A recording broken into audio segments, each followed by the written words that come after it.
শ্রীকে বশ করার Ninja technique দেখবেন? এই দেখুন, দাঁড়ান, মজা দেখতে পাবেন এবার।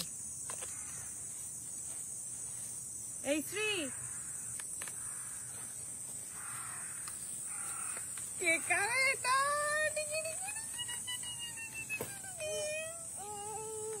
কি হয়েছে? এই দেখুন নিনজা টেকনিক।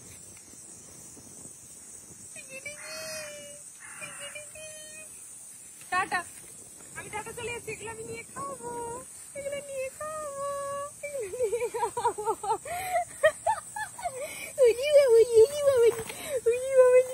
কোনটা খাবে? পার্পলটা না ইয়েলোটা?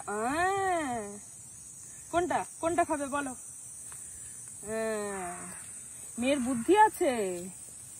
আগের দিনে পার্পল খেয়েছে, ওই জন্য আজকে আর পার্পল খাবে না, আজকে ইয়েলো কালার খাবে।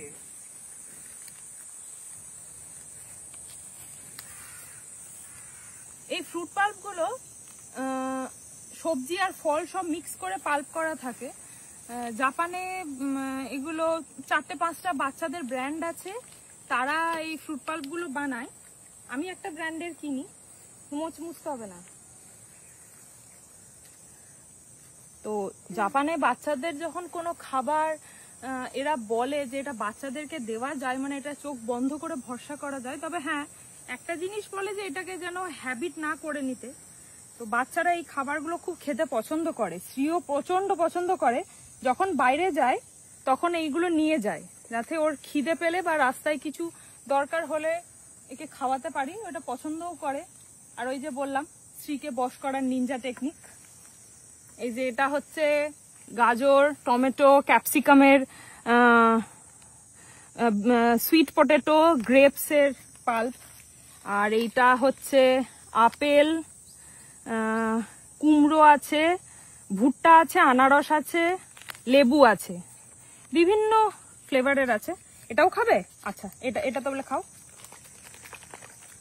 কিছু কিছু আছে 6 মাস বয়স থেকে খাওয়ানো, ও সেটাও খেয়েছে। এইটা যেটা খাচ্ছে সেটা 1 বছর বয়স থেকে খাওয়ানো, এই যে লেখা আছে 1 বছর বয়স থেকে এটা খাওয়ানো যায়।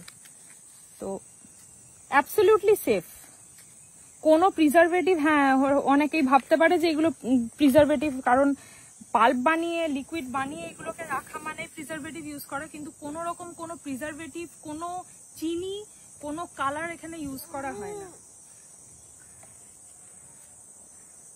শ্রী প্রচন্ড খেতে ভালোবাসে, মানে যেটাই দেবো সেটাই ও খাবে।